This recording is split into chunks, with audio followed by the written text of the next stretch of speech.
Welcome back to the Whispering GM podcast.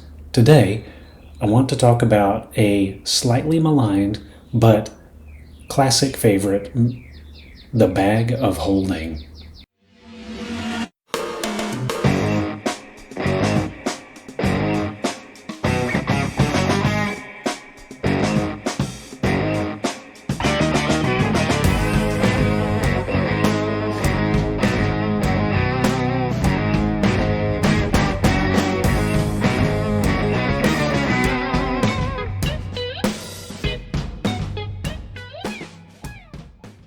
So, what is a bag of holding, and where did it come from?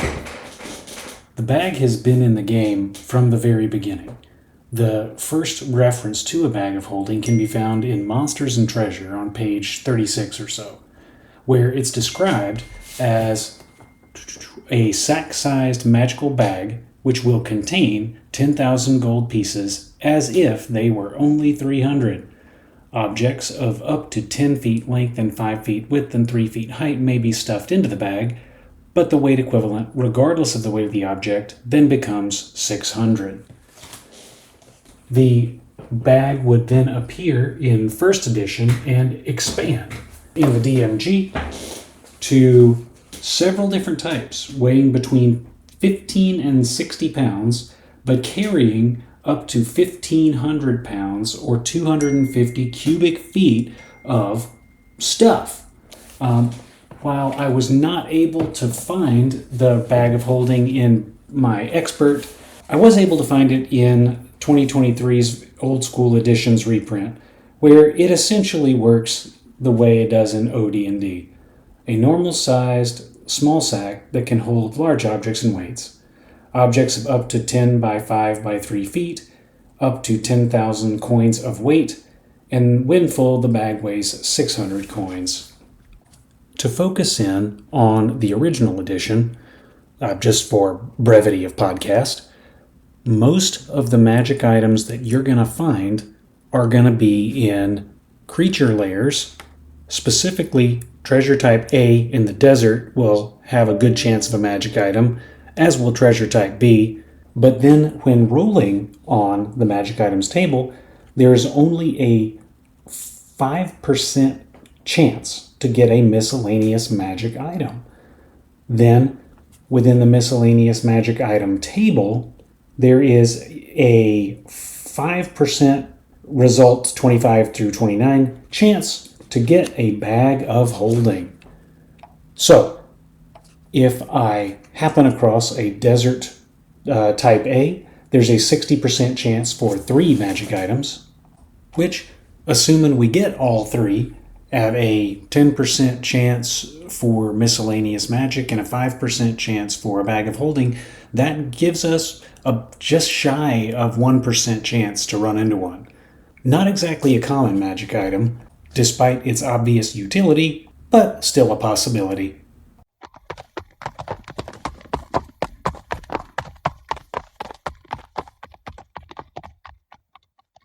Knowing what the item does, that makes it really obvious why a player would want one. Sticking with the original edition, our maximum encumbrance is 3,000 coins. So if I have a bag that can carry significantly more than that, that means the amount of treasure that I can haul with me has increased significantly also. In a system where gold and XP are inexorably linked, that makes the item very, very useful. Keep in mind also, the movement rate is based on your encumbrance. The game does have an abstracted encumbrance system. Miscellaneous items are 80 coin weight, but your armor and your weapons contribute to that number, and having a bag of holding that weighs 600 coins, that's going to be the difference between moving 9 inches or moving 6. Which can be the difference between escaping a monster or getting caught. Further, think about carrying things you normally wouldn't be able to do. Some DMs don't like you to bring ladders. Some DMs don't like you to bring your 10-foot pole into tight spaces. That bag of holding is a lot smaller than that, so you can bring stuff in. On the treasure front, it makes it very easy to haul stuff out. Piano as treasure. Who can think about, like, you have those ivory keys, you could sell that, can't you? You can put that in a bag of holding. You cannot put that into your backpack. Technically, I'm thinking that a treasure chest would have been a better example. If you can't open a treasure chest, say you're using thieves and you don't open it, or say there's a key and you don't have a key and want to take it to a locksmith, it's a lot easier to put a treasure chest into a bag of holding than it is to haul a treasure chest with you out of the dungeon. But we'll stick with piano as treasure. So it allows you to move stuff around and carry equipment with you that normally wouldn't make sense. Circling back, gold is very important because it's your XP. It's your primary XP source, especially at low levels when combat is much more dangerous. And normally, in order to carry a lot more gold, you're going to have to bring hirelings with you. You're going to have to bring a mule with you. And those bring their own concerns. The mule can carry a lot of treasure, but what are you going to do if the party gets attacked? Is it going to run off? When you are retreating, what happens to it if it gets hit? You're going to have to feed it. You're going to have to... Hirelings, same concern. You're going to have to feed them. You're going to have to pay them. But worse, they get a share of XP. When you have other non-player hirelings in your party, they get a share of your XP. So not only is the gold going out the window, but also the XP is, making them even more painful than using a donkey. I can also think of some other use cases, like if you put it over yourself. For the most part, you have to hold your breath, obviously, because it runs out of air, but you can hide in it theoretically with a foot out, so you can kick the thing over and slip out. Or you can smuggle people or items in to places that normally wouldn't have it. So the point I'm trying to make here is the utility is obvious, and with a creative player can be endless. And truthfully, talking about treasure and advancement, we kind of get into what is wrong with the bag of holding and why it can damage your game at the lower level of play. The bag of holding thus creates a problem. And I'm not talking about the throw it into a portable hole and make the universe explode, or the ruptured bag causing temporal disruptions that come up in later editions. I'm talking more about the core mechanical loop of the TSR edition D&D. Specifically, the bag of holding breaks it in two ways. It removes risk from your risk-reward calculation, and it short-circuits the resource management loop at low levels. First, the risk involved is always monsters. So, as I mentioned earlier, your encumbrance determines how quickly you can move. How quickly you can move determines how many turns it takes to get out of the dungeon. How quickly you can move influences how fast you can get away from monsters if you're trying to escape them. And similarly, you can throw treasure on the ground for intelligent monsters to distract them while you get away. The bag of holding short-circuits this rule because your treasure is now not an encumbrance. You have a flat, this is my amount. So if you don't want to run encumbrance, then this is a great item. You don't have to think about encumbrance. But if you run the rules by the book, the risk and reward is different. Your risk is inbound and your outbound risk is essentially at your discretion by comparison to, if you're slowing down. Further, while BX and OD&D have static encumbrance for stuff, so you have 80 coins if you have extra equipment, AD&D and BECME moved to a more granular inventory tracking system. So the number of torches you have, the amount of rations you have, those elements are tracked. So you have to think about, okay, how many torches do I want to bring? How much food do I have for this expedition? With a bag of holding, you don't have to think about that. You can just bring a whole bunch of them, and it becomes kind of a moot point. Now, reading the way the bag of holding works in OE, the way it's worded, it seems like every item becomes 600 coin of your 10,000. But still, That's a whole lot of torches that you can fit in there if you wanted to. Thinking about treasure, one of the other things you have to think about is which treasure is worthwhile. This is trivialized when you can just take both. So all of a sudden, your party comes across a hoard of copper. They put the copper in the bag of holding because there is no reason not to. You can worry about your other resources, spells, health, light, but the amount of treasure you're carrying never comes up. If you find a sufficient amount of treasure that copper is no longer worthwhile, then you can dump it out, no worries. By contrast, if you don't have that bag of holding, that static encumbrance coin weight, then those copper, you're going to leave those behind. You don't want to be limiting your movement, because if I find copper in room 3, then that's going to influence how many turns it takes me to get through rooms 4, 5, 6, and so on. Again, movement rate. And so your amount of rooms and corridors covered will increase per resource expenditure per time. And you'll thereby, if you have the encumbrance, encounter potentially more monsters. And so, having successfully circled back to the beginning of this seemingly circular argument, the bag of holding, because it interferes with encumbrance and movement, influences risk and reward, and especially at low-level play, when that stuff matters, when you need the XP, when you can't afford the hirelings, when you don't have that many spells, you don't have that many hit points, and the impact of that bag of holding is very, very pronounced.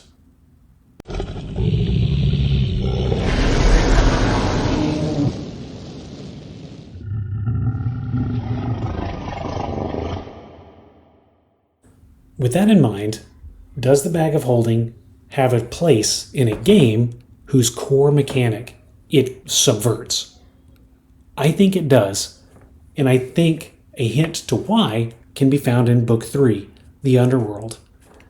When we look at the treasure generation process, we can see that while at low level you're unlikely to get a magic item, as you escalate, you're more likely to get a magic item. At level 13 and beyond, there's essentially a 1 in 3 treasure is going to have a magic item in it.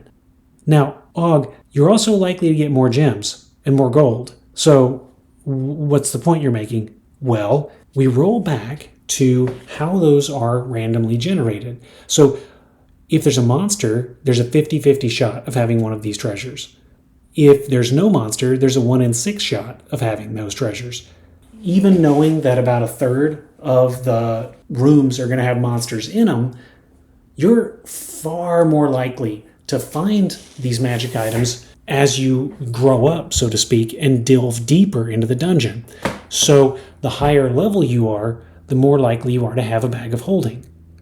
In the same sense, consider our lair example from earlier.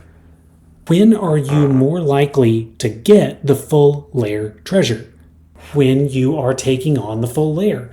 Clerics, they're going to have acolytes, fighting men, they're going to have retinues, and those troops are going to help you to take on these enemies. Now, is combat the only way you can take out the lair? No, but that's not the point. The point is you have the resources to attack the treasures where you're likely to get these items. Now, consider, I mentioned 2 things. 1, level 13 in the dungeon, and 2, troops. Both of those things require significant investment. So I'm going to have a lot more light sources. I'm going to have hirelings. I'm going to have other gear to get to level 13 in any semblance of efficiency. I may need to have an outpost that I've created on like level 10 that I can teleport to or something like that in order to reliably get to a deep level of the dungeon like that. Similarly, if I'm attacking a lair and I'm engaging in an overland chainmail battle, I'm going to have to feed all those troops. I'm going to have to pay all those troops. I'm going to have to provision equipment. Now, they can carry some of that stuff, but a lot of that stuff you're going to have in a baggage train. How can you effectively, in both of those cases, carry that stuff? Bag of holding. So the bag of holding becomes very useful to produce the amount of space that you need to effectively provision for your retinue and for your gear that you will want to have delving deeply into the dungeon.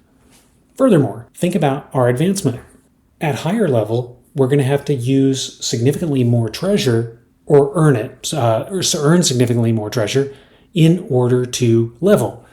At this point, even using the original edition 100 XP per hit die, at this point, that is effectively negligible for a high-level character. You're going to need to do treasure. That's the reason why the treasure tables have more gems and jewelry, because those can get exponentially more valuable and can actually contribute to a character's leveling compared to, say, that hoard of silver pieces, which is useless. The Bag of Holding, however, enables you to carry more back. So the thing that it breaks early on makes dungeon delving feasible later on. I can now carry a sufficient amount of treasure to justify my expenditure in the dungeon at a high level. So the Bag of Holding is more useful to make the delving worthwhile at high level. The bag is useful in provisioning for adventures at high level, both overland and in the dungeon. And lastly, you're more likely to find it and more likely to acquire it at high level. I submit the Bag of Holding is an end-game item. The Bag of Holding, much like Continual Light or other mechanic negating abilities, is designed for use in higher level campaigns. The first part of the game is Mudcrawl Dungeon, the mid part of the game is campaigning with your retinue, and the end game is defending your kingdom. This is evident as you look through the LBBs. This is supported in AD&D as well as the basic line, including, the companions piece. And the Bag of Holding exists to support and enable the transition from one mode of play into the next. The Bag of Holding is a high-level item which does belong in your game, but only once you get there.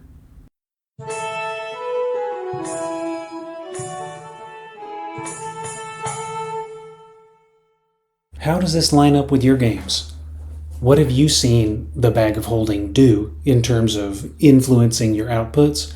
And have you been able, or has your party been able, to put a Bag of Holding to use to support their operations rather than just eliminate that pesky encumbrance mechanic? I'm excited to hear about your campaigns. I would love to hear about your experience, whether it's a voicemail, whether it's a comment on the video or the podcast, whatever is easy for you. I appreciate your patience with me also for taking a little bit of a break there. I know with a lot of podcasts that kind of pod fade like mine did, there's a concern that the return rebound trip isn't going to last, but hopefully I'm back on the air. I had a little bit of trouble at work. It'd been a little busier than it should have been, and I'd actually hurt myself. So I'm on the mend though. God provides. Jehovah Rapha, He is our healer. So if you are a praying type and want to pray for me, pray a thank you for what He's doing for me. And in the meantime, I'll pray for you guys on the other side of this here microphone. From Matthew chapter 6. The eye is the lamp of the body. So if your eye is healthy, your whole body will be full of light. But if your eye is bad, your whole body will be full of darkness. If then the light is darkness, how great is the darkness? Thank you, listeners, for listening. Thank you, gamers, for gaming. And thank you for both being a little bit of a light for me and for letting me shed some light into the last 20 minutes of your day. Be free, listeners, and delve on.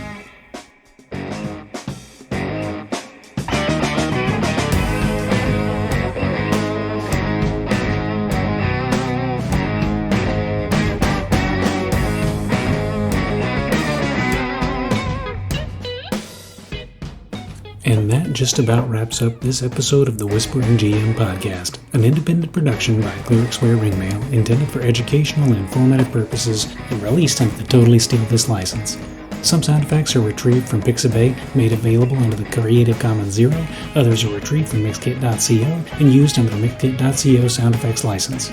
Theme is Hooligans by Michael Ramirci, downloaded from mixkit.co. Parties interested in or with questions regarding the podcast are encouraged to reach out via the methods provided on the Clericsware Ringmail blog. Thank you for listening, and delve on.